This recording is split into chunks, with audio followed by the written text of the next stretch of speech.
Ganhar dinheiro todo mês sem fazer nada. Você já imaginou pingando dinheiro todo mês na sua conta? Se você imaginou e sentiu aquele gostinho, duas opções. Ou você já tem fundo imobiliário e sabe a sensação, ou você está começando a estudar e imaginou como que seria.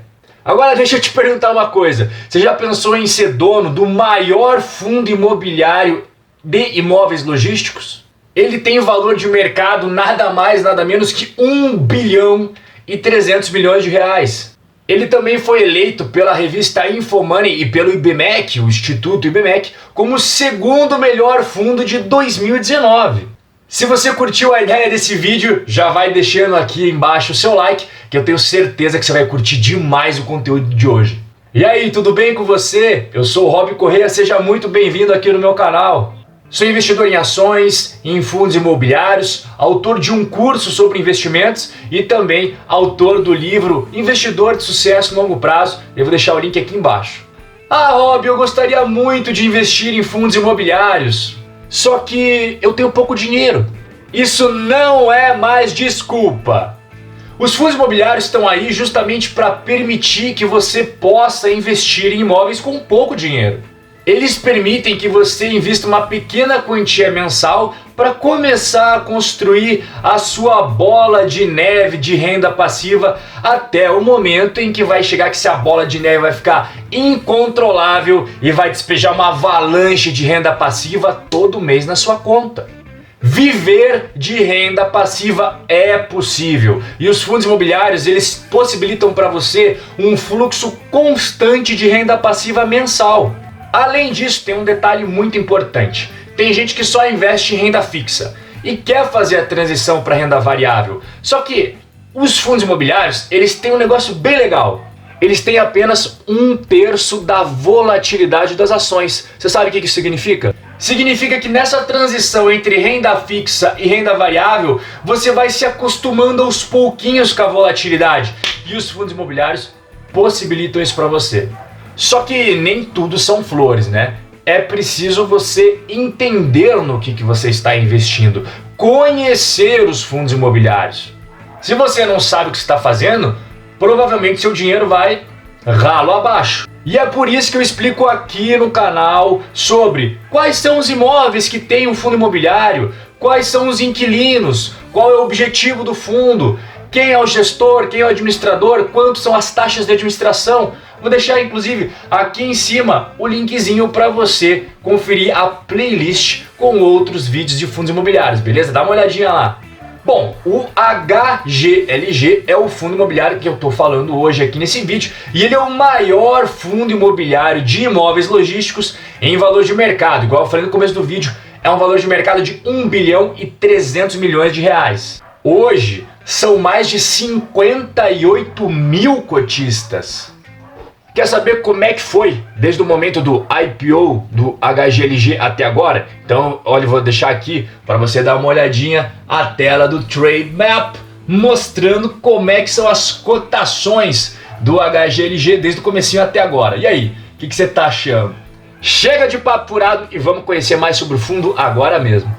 Mas antes de eu começar a falar especificamente do HGLG, eu quero falar do setor em que ele está inserido, que é o setor de galpões logísticos. Dá uma olhada nesse material que eu preparei para você. Olha que legal isso daqui.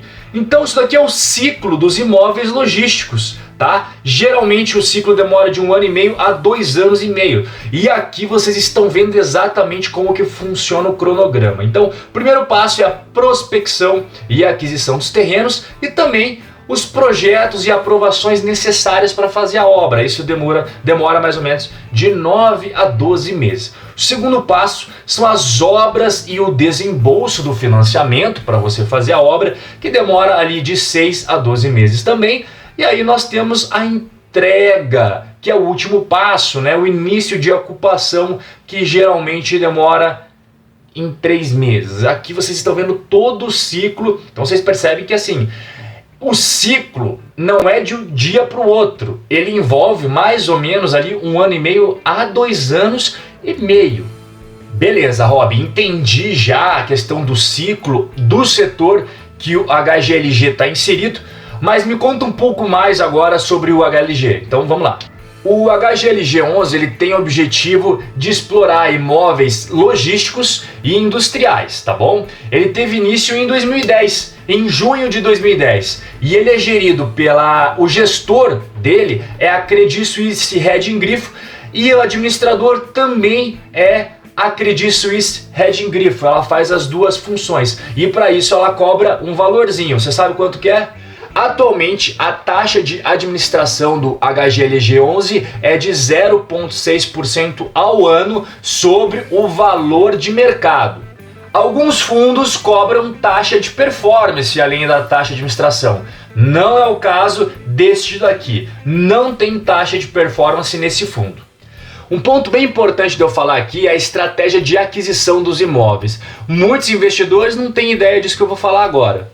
Este fundo ele pode adquirir os imóveis já prontos para alugar, mas também tem o seu mandato para comprar terrenos e desenvolver imóveis ou pegar construções já em andamento para finalizar ela. Isso eu tenho certeza absoluta que a maioria dos investidores não fazia nem ideia.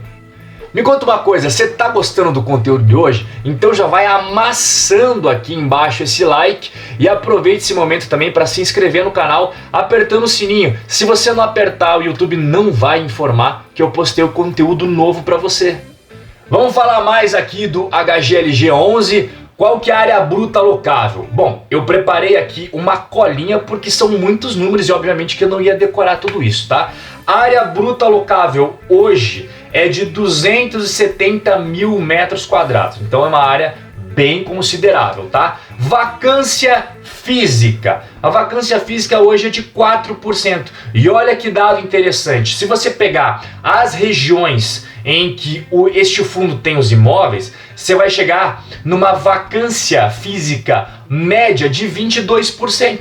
Então o fundo ele tem 4%. O mercado em geral onde ele está inserido tem 22%. Olha que coisa interessante.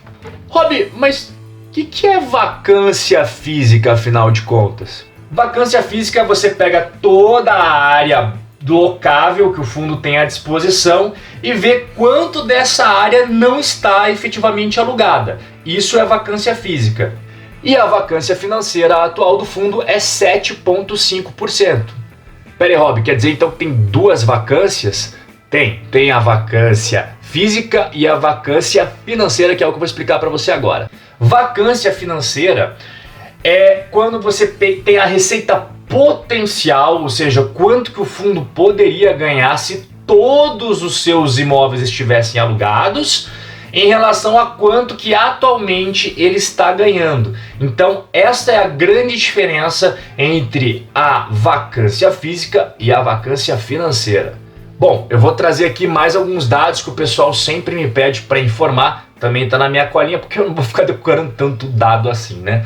Atualmente o dividend yield é de 5,6% ao ano, tá bom? O preço sobre o valor patrimonial, o pessoal também sempre pede, hoje está numa razão de 1,3, tá? O valor patrimonial atual da cota é de 120,80, ou seja, R$ 120,80 é o valor patrimonial contábil, só que como o valor de mercado da cota está maior, essa relação hoje é de 1,3. Rob, uma coisa que eu sempre vejo você falar é pra gente tomar cuidado com a liquidez. Esse fundo tem liquidez? Tem sim, este fundo tem liquidez, ele está entre os 10 mais líquidos fundos imobiliários da B3. Agora chegou a hora da gente dar uma conferida nos resultados deste fundo, então se liga na tela aqui junto comigo. Vamos dar uma conferida como são os resultados do HGLG11. Então aqui vocês estão vendo, olha só, eu separei para você os últimos 12 meses e também o ano de 2019. A gente está agora em junho. Então, obviamente que não tem um ano fechado, eu separei então um ano fechado, que seria os últimos 12, e só de 2019, que é o cenário mais atual.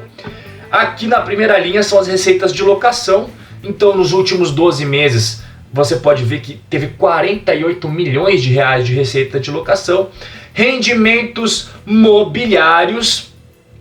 Rendimentos mobiliários, eles são receitas que não são aqueles aluguéis, mas são provenientes do quê? São provenientes de títulos de valores imobiliários ligados ao mercado imobiliário, tá bom? Por exemplo, LCI, CRI, cotas de outros fundos imobiliários e assim por diante, tá bom? Aí tem ganhos de capital bruto, que é o quê? Quando você vende um imóvel do portfólio, você tem ganho de capital. E obviamente que abaixo tem a outra linha, que é imposto de renda sobre o ganho de capital. Então as fontes de receita de um fundo imobiliário são essas três principais fontes, né? Receita de alocação, rendimentos mobiliários, são aqueles investimentos em CRIs, LCIs e outros fundos imobiliários, e ganhos de capital, que é quando você vende os imóveis com lucro. E obviamente que, assim como qualquer coisa na vida, temos os benefícios e os contras que tiram dinheiro do bolso, que aqui no caso são as despesas imobiliárias e as despesas operacionais. Rob, o que contempla essas despesas? Bom, de forma geral, taxa de administração e gestão, que é pago ao HGLG 11, mas também manutenção dos imóveis, IPTU, segurança privada, às vezes tem que pagar, e outras despesas. Se você mora no imóvel, você sabe muito bem as despesas que tem no imóvel.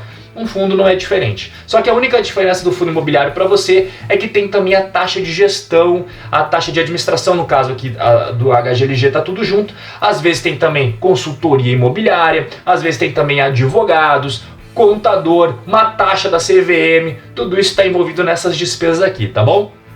Legal, Rob, eu entendi, boa parte dos rendimentos vem dos imóveis, então eu preciso conhecer quais são os imóveis. Claro, vamos conhecer agora. É muito importante você conhecer quais são os imóveis do fundo. Eu separei para você aqui esse material também. A carteira de ativos imobiliários deste fundo. Olha só a distribuição geográfica deles. Você percebe que tem imóveis bastante em São Paulo, é claro, né? O maior mercado imobiliário brasileiro em São Paulo. Mas tem também em Minas Gerais, em Uberlândia. Inclusive esse em Uberlândia, que é das lojas americanas, ele é muito importante para o fundo. A gente já vai ver daqui a pouquinho.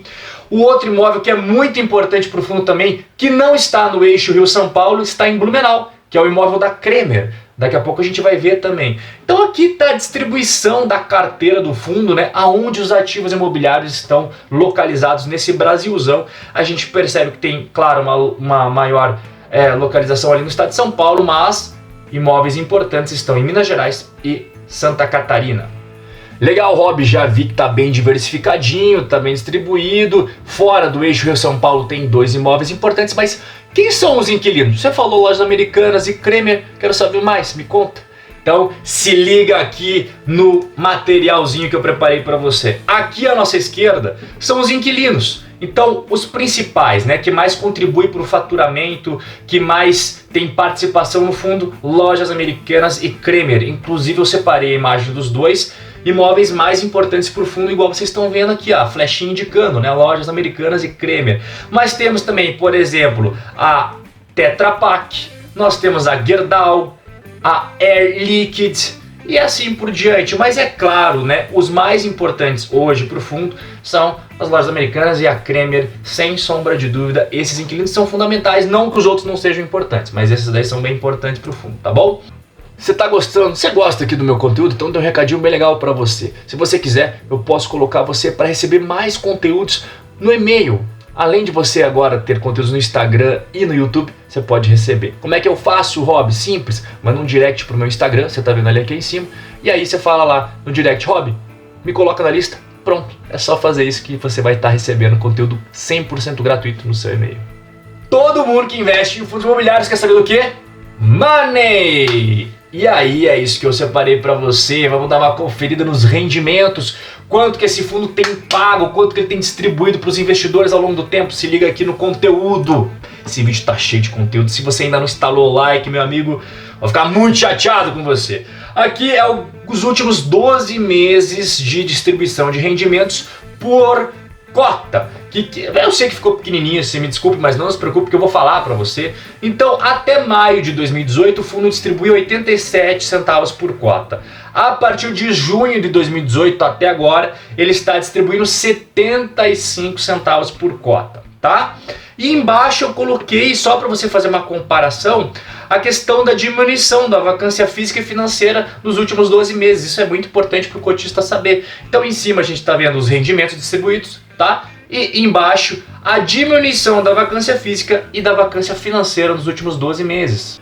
Rob, você já mostrou os ativos, você já mostrou os inquilinos, já mostrou os resultados e quanto que a gente ganha por mês. Só que tem uma coisa bem importante que você não falou. Os contratos, como é que tá a questão dos contratos? Ah, eu não esqueci disso não. Se liga aqui, ó.